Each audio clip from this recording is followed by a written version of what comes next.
В прошедшем году произошли события в Среднеуральском женском монастыре. Сейчас подобные события происходят в селе Чихачево Ивановской области.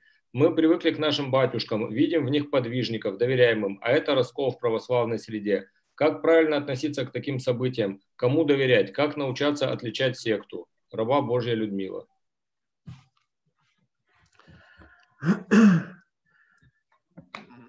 Там один на эту тему вопрос или еще вопрос есть на эту тему? По-моему, еще один сейчас. Одну секунду, пожалуйста. Так, ну вот еще 10-й вопрос. Такие неоднозначные фигуры, как Сергей Романов и Андрей Кураев, безусловно, обладают своеобразной убедительностью, ярким словом. Можем ли мы с уверенностью сказать, что таким проповедникам и миссионерам церковь всегда давала своевременный и развернутый отпор на поле интеллектуальной дискуссии? У многих возникает впечатление, что церковь перестала полноценно участвовать в дискуссиях, в том числе по вопросам веры, перестала развивать соответствующие отрасли богословия. Запретов и умолчаний в таких случаях для многих духовных людей отнюдь недостаточно. И потому для многих верующих приобретают вес проповеди и идеи оппонентов патриарха, обращающих к пастве свое слово или свою систему аргументов, свои дурные или нет концепции. Так ответа им в концептуальной форме просто не было, или мы его по каким-то причинам не расслышали. Юрий Белогорохов.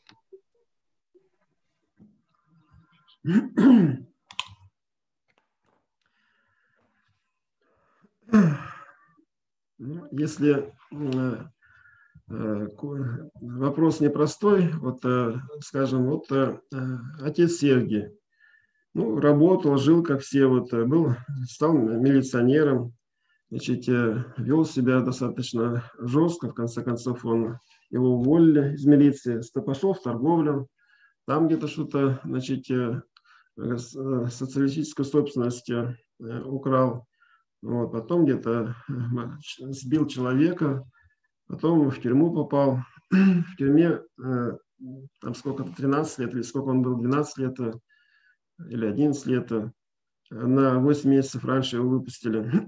Значит, там стал в церковь обращаться, на душе легче. Вышел из тюрьмы, значит, стал помогать строить детские площадки, церковь, ну, на самом деле добрые чувства.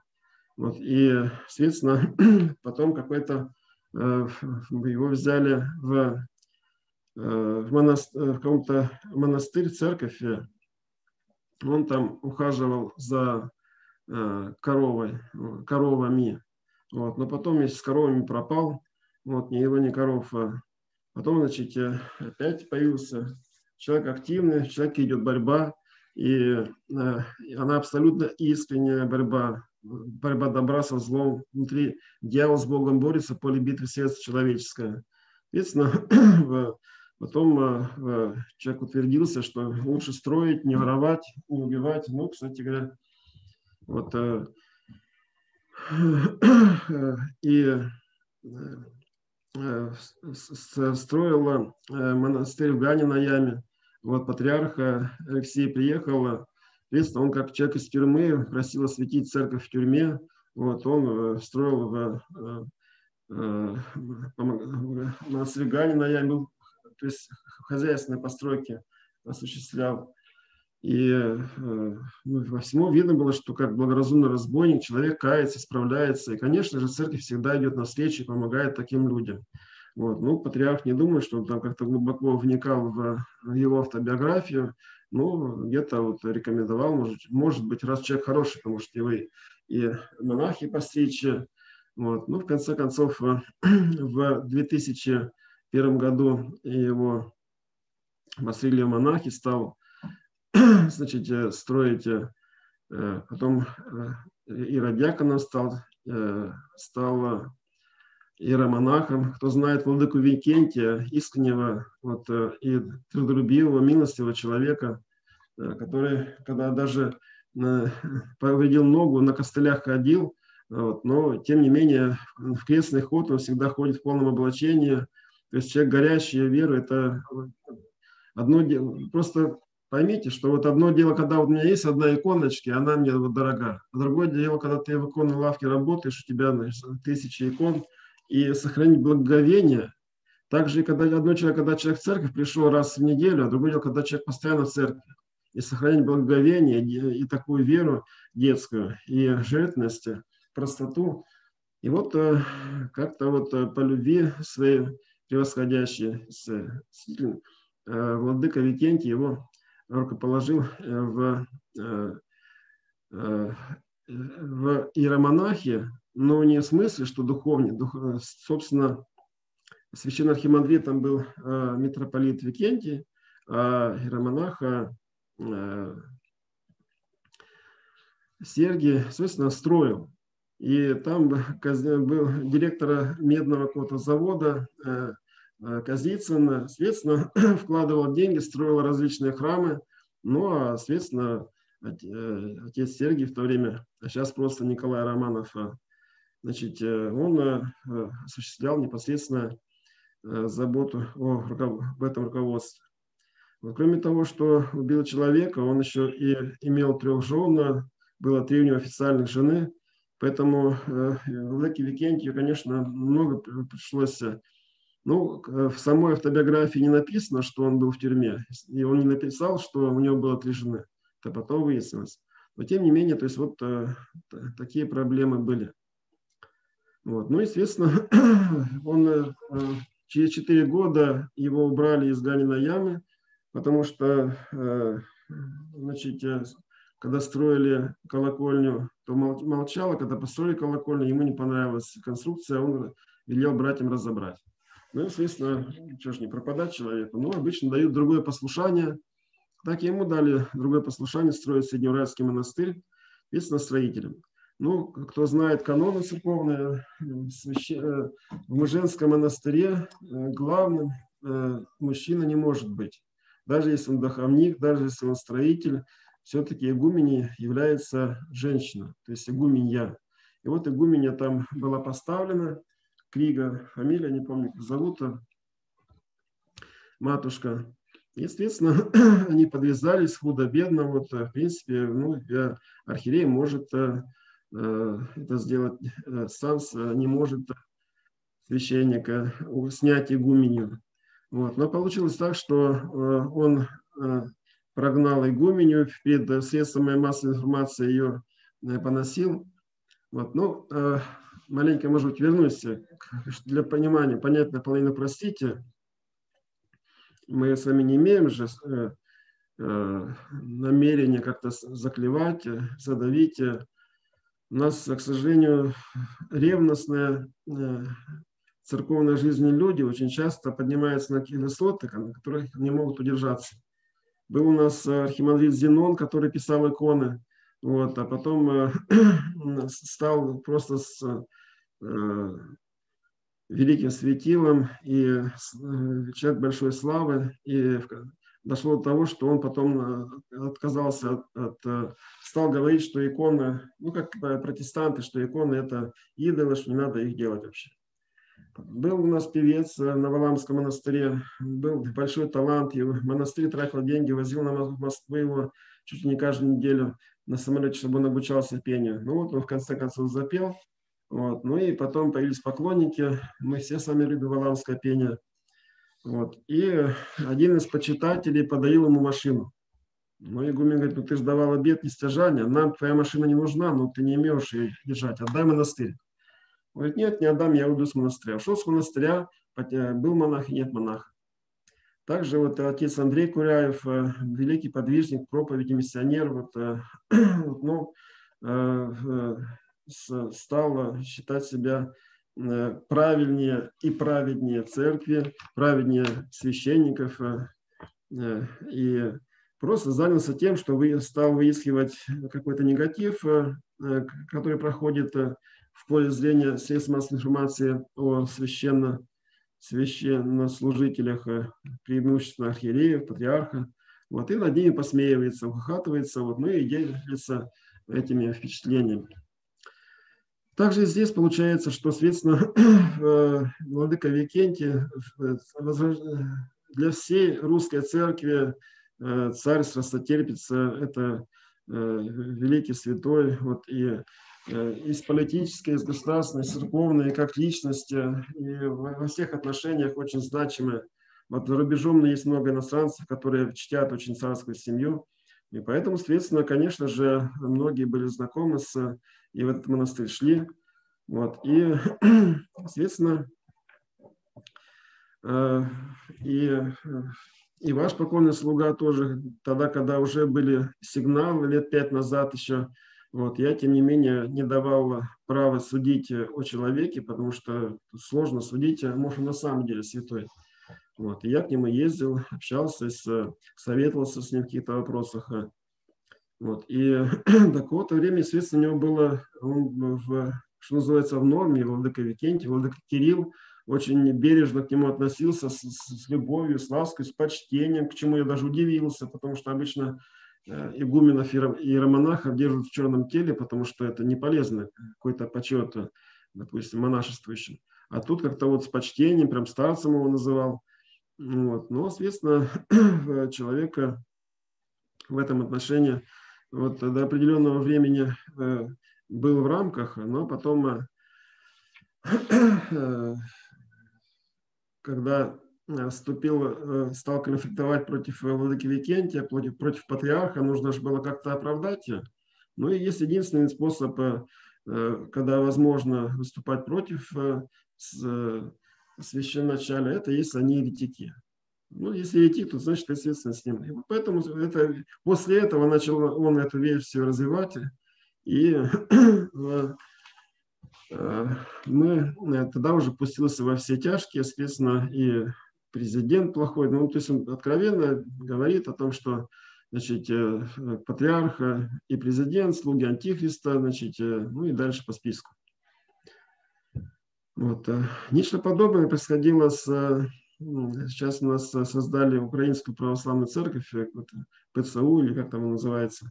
Вот. Был митрополит Филарет, по-моему, если память не изменяет. Вот. И он был один очень добрый человек, грамотный человек, ревностный человек в служении. И кто его знает, просто удивились его потом последующим отпадению от церкви. Вот. И стоял вопрос, его даже один из кандидатов в патриархи. Но выбрали не его, выбрали патриарха Алексия. И, соответственно, он озлобился, обиделся и стал создавать отдельную церковь на Украине. То есть таких случаев много. Вот, если брать ересиархов, они, как правило, все ревностные, все хорошие, их любят прихожане. Вот, вокруг них очень много людей, и это и хорошо, и плохо. Мы должны любить священников, должны любить духовников, но мы должны любить их в составе церкви, а не их лично. Как мы уже говорили, если ребенок маму любит и слушает ради нее, только ходит в церковь, а не ради Бога, то мама на первом месте, а Бог на втором. Так и здесь тоже. Получается, наш духовник на первом месте, на втором месте церковь, на третьем месте Бог.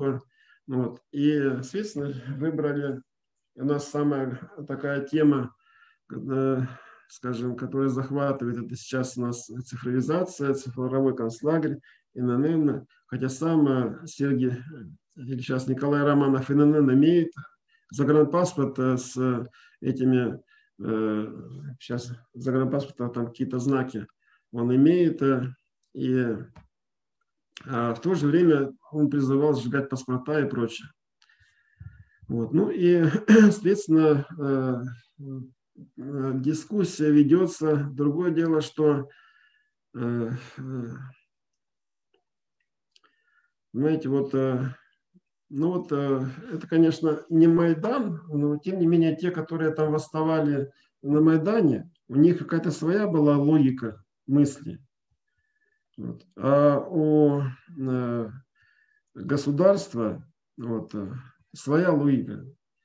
И она не всегда преступная, вот, потому что юридически невозможно сделать, и, чтобы это было так, как выражается на эмоциях.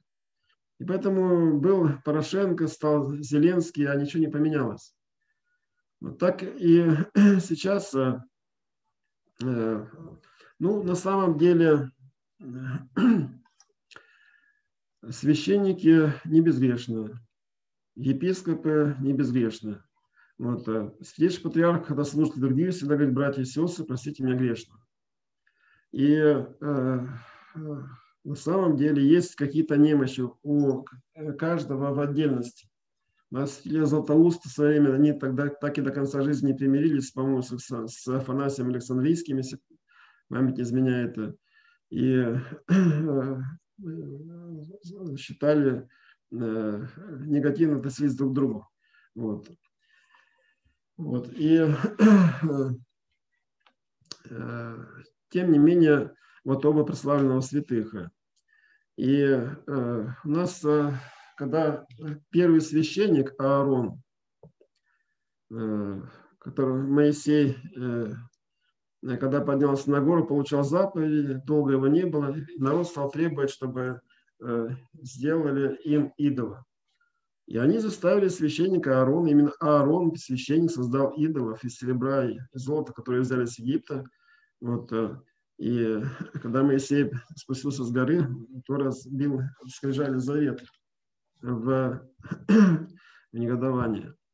Так же сам Моисей вот, был слаб верой и не поверил, что из камня пойдет вода, и Господь сказал, что ты не войдешь в землю обетованную за этот грех.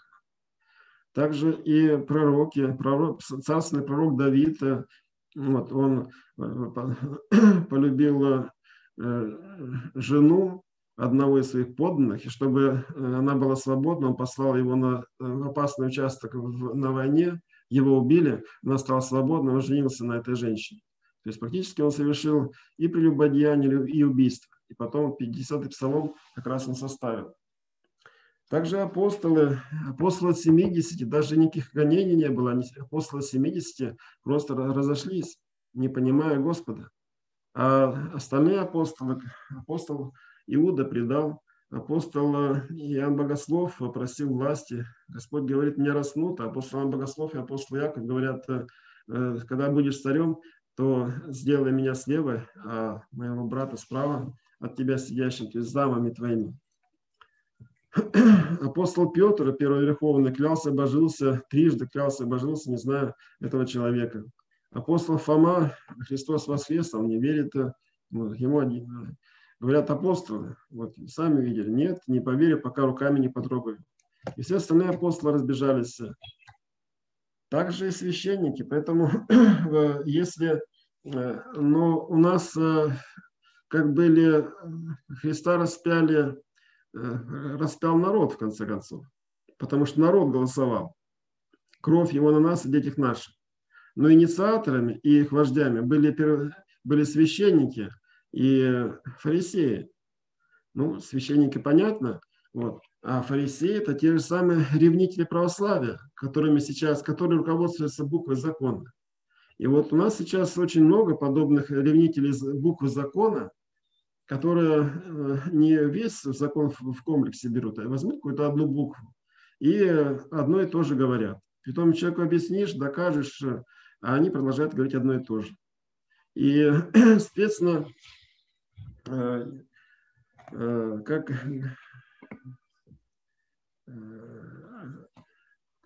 очернить, облить грязь – это просто. Вот. А вот отмыть-то сложно. Сказать ты, значит, преступник – это просто. А чтобы доказать, нужно длинный, скучный монолог, нужно обучение в канонах, обращение к праву и так далее, к фактам. И, как правило, это всегда сложнее, и это не слышится. Ну и это нельзя приветствовать, но тем не менее чаще получается так, что как раз священнику некогда вот с такими людьми долго разговаривать об одном и том же, тем более, что им вообще не интересно. Вот, как правило, мнение: раз ты архиерей, значит, ты заинтересованное лицо. Вот, а эти проплачены, а эти такие еще. Такие штампы распространяются, и, естественно, просто не слышат людей, которые что-то объясняют. Ну а что в конце концов произошло? Соответственно, вот произошел захват монастыря, игуменю выгнали, сами захватили, соответственно, и при том хвастались, что никто у нас монастырь этот не отберет. Вот, ну и митрополия посредством долготерпения, вот митрополит Кирилл думал как-то образумиться, но чем дальше, тем не легче. Вот. Но последнее событие, сам там не был, не знаю, что было, но из средств массовой информации мне стало известно, как и вам, и мне известно, отец Сергий Романов, кроме того, что проклинал и власти, и церковь, и всех подряд, вот. Ну а тут, говорит, вызывает детей по очереди и спрашивает у девушки: ты готова умереть за Россию? Ну, девушки, и посреди церкви ставит и спрашивает: ты готова умереть за Россию? Ну, то и куда деваться? Ну да, готова, я патриот. Вот. Выводит другую девушку: ты готова умереть за Россию? Вот, да. И так 10 девчонок выводит и спрашивает: ты готова умереть за Россию? Вот, и, соответственно, вот этот факт, тут возникла опасность, что он имел в виду, непонятно. Кто-то считает, что он здоров, кто-то считает, что он болен психически. Соответственно, власти решили не ждать, когда случится дело. Вы знаете, у нас, что касается детей, там повышенные требования. Даже еще преступление не совершилось, там уже вот они остерегают. Тут, может быть, было бы излишне, не надо бы так поступать, но тем не менее, по логике законодательства, они нашли возможным или нужным остановить это.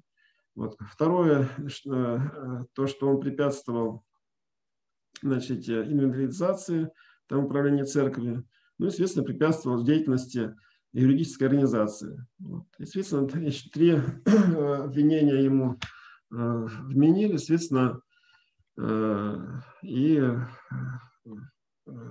как раз приехали, арестовали самого Сергия Романова, которого к этому времени уже был не Сергий, он отлучен не только лишь он сам, но отлучен от церкви. Ну, и, соответственно, человек, отлученный от церкви, не может управлять монастырем. Вот. Но церковь не имеет войск, у нас нет воинов-кардиналов, как мушкетеров, как в романе «Три мушкетера». Вот. Какие-то битвы там и кулачные бои церковь не устраивает. Вот. Ну, а когда государство нашло по своим юридическим законам основания, то, соответственно, вот, совершилось то, что совершилось.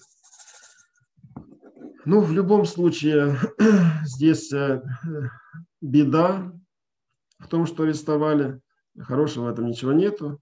Вот, но если бы не арестовали, была бы двойная беда, как говорят образно. И в этом смысле, что бы ни сделаешь, все плохо.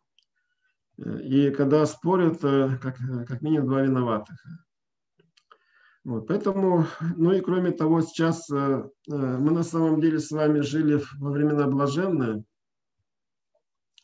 когда священники, в общем-то, как простецы, вот не искали ничего, вот, ну, имею в виду последние 30 лет, ну, вот как у нас, допустим, наша Тарская епархия образовалась. Полит Феодосий показывает точку на карте, где и сам не был. Вот, езжай туда. Соответственно, там нету ни церкви, ни жилища, а у человека семья, вот, ни какого-то устойчивого дохода, ни общины, ничего нет. Езжай, сам все делай. И так и батюшка ехал, и не заботился ни о пенсии, ни о доходах. Ехал. Владыка говорит, что Бог по ругам не бывает, поэтому с голоду не пропадешь, еще никто не помирал. Ну и, как правило, все батюшки не померли, сейчас даже уже и упитанность приобрели с годами. Вот. Но когда человек 25-30 лет служил, значит, без лаптем хлебал, корову, значит, держал, лес валил, чтобы как-то выжить, ягоды собирал, на комбайне молотил, значит, галицы шил, вот, то все молчали, не замечали. Ну, живет батюшка и живет. А когда батюшка худо-бедно не помер, да еще и выжил, а не только выжил, да еще и машину купил, ну вот, ну а где-то еще, может, и животик отрастил, хотя у нас епархии не особенно-то это получается. Ну, тем не менее, вот тут начинают замечать, говорить, вот попы, значит, толстые, попы, значит, богатые, ну и так далее. А сколько трудились священники, конечно, это незаметно. И поэтому наши священники, они в русских традициях, они как дети в свое время пришли. Вот, нынешние священники, из которых появились игумены, из игуменов появились епископы. У нас уникальные условия, когда игумен, то есть епископов уже из игуменов делают. То есть это, как правило, все настоятели монастырей или же просто священники, которые жили, служили без матушки, вот, и потом они приняли монашество, стали епископами. Вот, и, соответственно, вот это священство, которое, собственно, потом и кровью, и трудами великими вот служило, и таких священников больше не будет, и таких игуменов больше не будет, и таких епископов больше не будет. Но среди 12 епископов, среди 12 апостолов был один Иуда, понятно, что падает, и конь на 4 ногах идет, спотыкается. Где-то бывает падают, спотыкаются, какие апостолы спотыкались и падали, но Господь не проклинал их, не отвергал, и не говорил, что раз ты вот апостол Петр клялся, не знаю, кто такой, отрекся, значит, вот все, ты там не можешь служить, тебе на тебе нет благодати, ты проклятый. У нас спекулируется тема по поводу католичества. Вот, на самом деле большая проблема для Русской Православной Церкви, что мы состоим в экуменических организациях. Но состоим, но молиться, литургию это мы совместно не совершаем. Совместной молитвы не совершаем.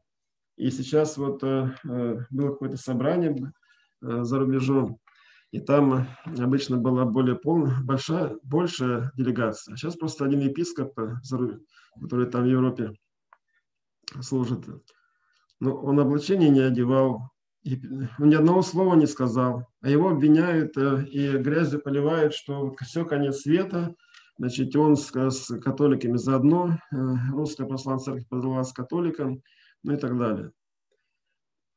Вот, мы с вами читали святителя, святые отцы на самом деле советуют и правила говорят об этом. Вот, но это относится не ко всем христианам, потому что волей-неволей должны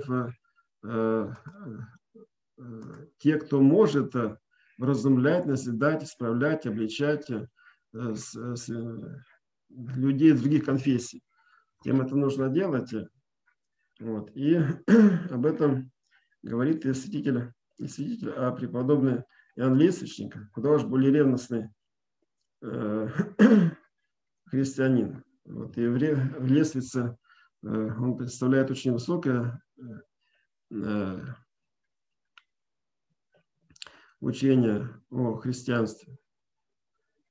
Вот преподобный Иоанн Лествичник говорит, немощные не должны вкушать пищу с редиками, как и правило, повелевают.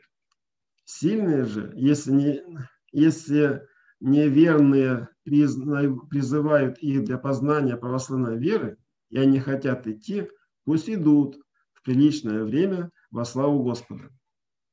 То есть святоотеческое учение не говорит о том, что человек пообщался с католиком, все, конец света. У нас на самом деле, понятно, мы живем в Сибири, у нас проблем нет. А вот, допустим, у нас есть люди, которые живут в Европе. Вот у него, допустим, семья, один член семьи ходит в православную церковь, другой в католическую, третий, значит, протестантскую, вот, или в Америке это. И что? Его предавать анафеме за то, что он перед едой «Отче наш» совместно читает со своей семьей. Вот. И вопросов там много возникает. Вот. Но нужно побыть в этой шкуре, пожить в этой шкуре. Вот. И для того, чтобы говорить. Вот. Я сам всегда за этим следил и слежу, чтобы раньше как-то повнимательнее следил, особенно даже и не доверял. Вот. И митрополит Иларион, когда он был и сейчас отвечает за отдел внешних церковных отношений. Когда стал епископом, стал поближе, стал внимательнее смотреть, что, чем он говорит, как служит, что делает. И на соборе он как раз отстаивает православие. А никаких склонений в сторону католичества или там лояльности к католикам ни малейших, ни разу не слышал, их нет. И на соборе, если вот у нас в метрополии 4 архиерея, и 3 из них, соответственно, молодые из тех игуменов, которые никогда не собирались вставать епископами, а были рабочими лошадками. Соответственно, получается, что большинство собора – это те монахи, игумены, которым нечего терять, и которые, собственно, пуд соли съели, и они вполне готовы пожертвовать и саном, всем чем угодно ради православия. И игумен Санаксарского монастыря, владыка Варнава, вот, и все прочие, вот там, где был у нас старица. И поэтому у нас, когда законы ювенальной юстиции внедряют в семью, то все понимают, что это трагедия. А в чем смысл законов ювенальной юстиции? Вообще-то она появилась, начальником ее была Российская империя. Но тогда заботились о детях, но не ставили права детей выше прав родителей. А в нынешней вредоносной, скажем, среде ювенальной юстиции постоянно появляются законы, когда права детей выше прав родителей. И вот то же самое внедряется и в церковь, когда права, значит, прихожан, послушников делаются выше прав отцов духовных. Никто не требует, чтобы права, они не могут быть больше, допустим. Кто из вас хочет быть больше, да будет всем слуга. Поэтому права, обязанности, функции, да, они другие. Вот, и ему должен служить как слуге. Вот. Как на Перу кто находится, он же не заходит на кухню. Он сидит за столом и ждет, когда им принесут. Это не значит, что повар или там официант имеет большие права. Но его не пустят на кухню. Хотя он гость может быть хороший. Так и в этом случае. Поэтому не ставится вопрос в том, что права духовных отцов были больше, чем права духовных детей. Но и не возможно устанавливать так, чтобы права духовных детей были больше прав духовных родителей. А это у нас преспокойненько внедряется. А выражается это тем, что раз ты священник, значит, тебя вообще нельзя слушать. Вот. Раз ты, значит, вот у тебя, значит, 8 детей, значит, ты должен ездить на телеге или на какой-то машине, а в машину не вмещается вот 8 детей. Вот что сделать-то? Приходится покупать какой-то микроавтобус или минивэн, или какой-то коттедж для того, чтобы всех детей поместить, которых родил. Ну и кроме того, я-то могу лапкимщи хлебать, но если у меня 8 детей, они ходят в школу, и у тебя нет телефона, у тебя нет там чего, джинсов, у тебя нет чего-то, соответственно, вы знаете, как таких детей забивают в школу? Дети жестоки в своем детском эгоизме. Поэтому приходится минимум обеспечить своим детям.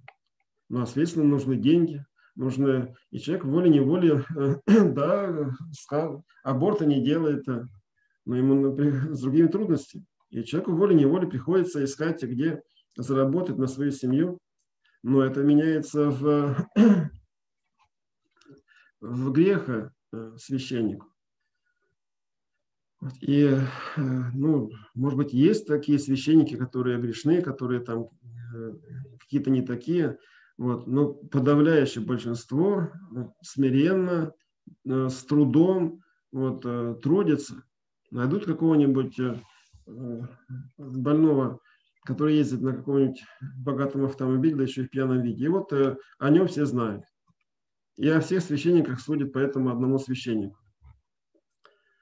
Вот. И вот это отношение, конечно, в такой ситуации сложно общаться. Ну и,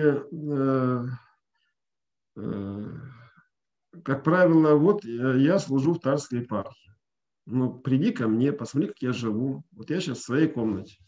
Вот у меня здесь в ширину 2,5 метра, в длину вот, получается 5 метров. Ну, плюс душ, туалет. Вот мои апартаменты. Кто хочет жить такой, пожалуйста, приходи, живи. Вот, найдем где. Вот. Питаюсь с братьями. То, что братья кушают, они мне приносят, соответственно. Вот, и я питаюсь. Ну, сегодня с ними питался. Хотел раньше по-прежнему жить там вместе с ними, с братьями, но волей-неволей тут остаешься припоздняешься, и волей-неволей проще иной раз здесь переночевать, что называется, на работе, в комнате отдыха. Ну, приди ко мне, предъяви претензии, вопросы какие-то вот задай. Вот, но со мной начинают говорить о том, что правда там патриарх, откуда я знаю, что там патриарх? Ну, я верю, что патриарха такого ничего нету, но я же не могу свидетельствовать. Вот, у нас 300 архиереев, или даже больше. Вот, и я же откуда знаю, кто какой архиерей, где, когда чихнул, вот где-то в чем согрешил. Вот, ты с меня спроси о моих делах. Но люди не видят, не замечают священников, сельских, бедных, добросовестных, епископов, митрополитов. Ну вот что-нибудь в газетах увидят, и вот это для них событие. Поэтому батюшка верить нужно, но если мы видим, что батюшка отделяется от церкви, от такого батюшки нужно бегом бежать. Вот. Вот отпор давать нужно, но поймите, что если начать с людьми из интернета, с блогерами вот, общаться и отбиваться, вот, ну, я имею такой опыт, теряется молитва, потому что идет прямое осуждение всех и вся. Логики какой-то сложно добиться. Вот. И когда пишут об вопросы, то есть как некая истина в последней инстанции. Вот. И сложно какие-то свои критерии. Вот есть 10 заповедей Божьих, а у них вот свои критерии. ННН, католики, вот сейчас ковид, значит, ну и что-то еще. И все остальное не слышится. И все. Главное, чтобы вот этим соответствовало. Дальше можно, значит, гневаться, ненавидеть, клеветать, не проверять информацию, говорить. Вот так.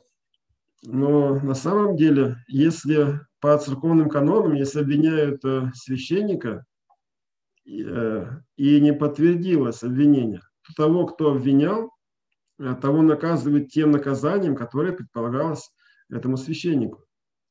Вот если бы так применялось до конца в церкви, то тогда бы, может, меньше об этом говорили. Но в том-то и проблема, что все вот это вот обвинения проходят не в реальной жизни. Я вот служу, допустим, у нас в епархии, ну я не слышал таких вот проблем, которые поднимаются в интернете. Они, может быть, есть, вот, может быть, у кого-то на сердце.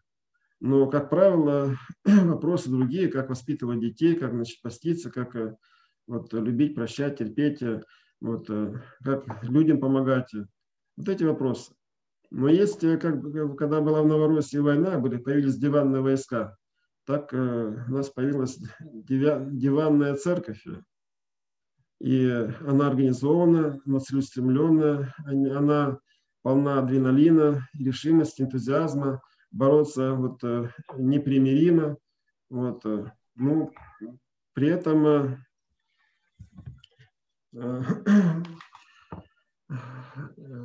чего хотят, сложно понять. И такие люди, они встречаются и в церковной жизни, и в реальной жизни. Вот, и, ну, они не новость. Но когда они в реальной жизни, видно их реальную жизнь, поэтому им сложно в реальной жизни как-то себя проявлять на приходе. А когда ты живешь в большом городе, и ты, значит, поднимаешь массы и эмоции, это зажигает, это вдохновляет, это собирает лайки. Вот. Ну и, конечно же, вот, ну, такие вот книжники, они грамотны, они чаще всего грамотнее священников, в отдельных узких плоскостях или сферах.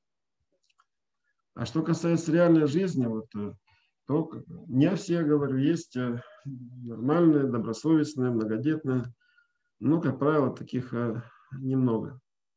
Ну, как раз они увлекаются такими массами. Вот. И поэтому церковь не молчит, церковь говорит. Ну, поддерживается, блогерами поддерживается не то, что говорит церковь, а то, что говорят те, кто против церкви. Вот.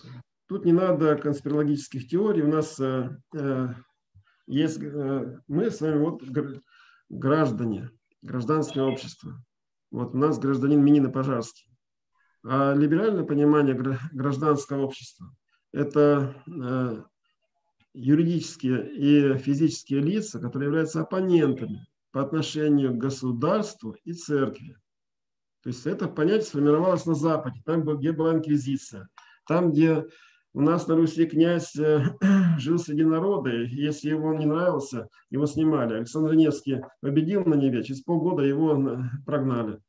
Потом пошли крестоносцы, победил на Чудском озере, через полгода его опять прогнали. А на Западе у них рыцарь живет в замке, выскочил из дружины, пособирал дань, обратно в замок спрятался. У нас у князей не было замка. Да, были хоромы, но в которых не спрячешься от народа. И поэтому вот эти западные технологии против инквизиции, против церкви, против государства, их западных, вот, они сейчас вводятся, они главенствуют в интернет-пространстве, они являются стандартными отношения и стандартами смыслов в информационном пространстве, они людьми, не погруженными в реальную церковную жизнь, собственно, и поднимаются народы и, естественно, как за правду, за справедливость. Ну, как говорит святитель Николай Сербский, когда у человека оскудевает любовь, он начинает заботиться о справедливости. Поэтому еще раз говорю, что я не говорю, что не надо критиковать священнослужителей или же церковь, но внутри. Приди ко мне и скажи, приди в приходе и скажи. Но это же ведь неудобно. Удобнее опубликовать в интернете. Вот тебя поддержали, скопировали, разнесли, значит, по всей Ивановской. Самый простой случай, вот у нас на заставе Ромака вот, случилось, что там где-то в одной комнате люди жили, вот, и пошли в другой комнате, целый месяц они на карантине, вахтовики. Ну, естественно, ну, это может правда, но из всего взять самое худшее. И это, значит, на это пожаловаться блогеру, а блогер, в конце концов, пишет, что фашисты, сволочи, гады. Вот. Ну, и тут же у нас все, не знаю, 15 областных интернет, не знаю, газет или журналов, или сайтов тут же повторили эту новость. На перегонки друг с другом. На следующий день там, или через пару дней опубликовали мы, значит, объяснение, что, чего и как. Только одна газета опубликовала. И вот, соответственно, в данной ситуации скажут, а что это церковь не объясняет, или что это вот они объяснили. Вот. В том-то и дело, что мы объясняем, но наше объяснение никому не интересно. А вот когда чернят церковь, все тут как тут это зажигает, это вдохновляет, это повышает интерес. Поэтому спрос рождает предложение. Нету спроса на мнение священников. Я вот 25 лет служу в церкви. Вот когда заходят в церковь прихожане, раз и глазами тебя найдут, и к тебе идут. Я думаю, ну вот сейчас что-то спросят духовно. За 25 лет спрашивают только один вопрос. Где свечку за здравие, а где свечку за покой? Все. Поэтому, ну что сделаешь? Ну, может, грешные мы, грешные устешимся, или грешные большеплачемся, грешные торчане. Вот. Мы грешные. Поэтому, как говорила Ксенаке, у Сенеки спрашивали, почему вот вы учите мудрости, вы учите правде жизни, а люди идут не к вам, а к Гетерам. Ну, это женщины легкого поведения, которые как-то, они в те времена еще как-то богам служили каким-то. Ну и Сенека говорил это очень просто, потому что мы зовем вас вверх, а Гетеры вниз. Соответственно, люди не хотят идти вверх, они идут вниз. То, что проще, то, что легче расслабиться, получить максимум удовольствия. Вот это не оправдывает наших грехов, как не оправдывает первого священника Аарона, который отлил идолов, как не оправдывает Моисея, то, что не поверил, что из камня пойдет вода. Вот. Ну и понятно, что мы уж гораздо более грешные и грязные, чем Моисей и Аарон, вот и все последующие нам известные священнослужители и апостолы. Вот. Но тем не менее закон он один и тот же. Поэтому кто ищет правды, тот находит правду. Кому хочется верить лжи, тот находит ложь. Но в Евангелии, в Западе блаженства говорится, блаженны алчущие и жаждущие правды. А правда и справедливость – это не одно и то же. Бог несправедлив, Бог милостив. И справедливо относиться к своему отцу. Вот был Хам, Хам и Афета. И вот Хам увидел наготу своего отца и рассказал об этом братьям. И был проклят с лица земли. И многие из прихожан со страхом говорят, вот я нечаянно увидел наготу отца, теперь иначе я проклята. Вот. Блаженны такие люди, которые переживают за это. Но сейчас стало не только перестали люди бояться смотреть на наготу своего отца, но стали и размазывать ее, разносить, притом ладно бы в церкви, а за пределами церкви, среди врагов церкви. И они называют это справедливостью, они называют это гласностью. Ну вот вам перестройка в действии, вот вам отдавленчество не сверху, а снизу. Вот. Но грехи есть, но такими делами грехам не поможешь. Не исправишь, святее так не сделаешь ни священников, ни прихожан, ни священначаля. А какое положение церкви? Еще Василий Великий говорил. А что церковь? Церковь как тонущий корабль, когда все гибнет и нет надежды на спасение. Но благодаря милости Божией церковь живет. И, как говорил преподобный Серафим Саровский, церковь без сучка, без задоринки, без пятнышка. Но времена сейчас еще более тяжкие. Вот если судить-то построго, у нас получается вот в Сибири, по крайней мере, то есть всех, кто как-то теоретически возможно его рукоположить священники, его как-то уж уговаривает и благословляет, он становится священником. А остальные, соответственно, они по каноническим правилам не могут быть священниками.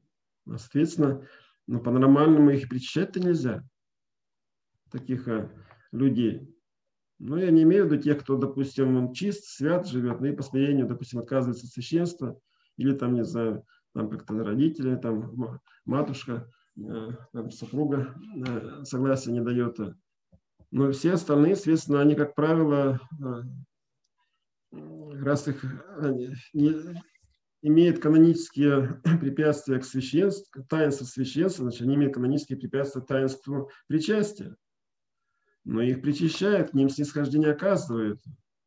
А они, соответственно, начинают проявлять свою ревность для того, чтобы искать недостатки у своих братьев, отцов, вот, и хоть, может, даже грешных, но членов церкви. Мы относимся к этому нормально, с пониманием, как вот задавали вопрос, как вот у ребенка переходный возраст, что делать? Так вот и мы, ну что сделаешь? Ну да, я грешный, что давайте откажусь, вам легче станет от священства, давайте я пойду вот, хлеб сеять или молотить.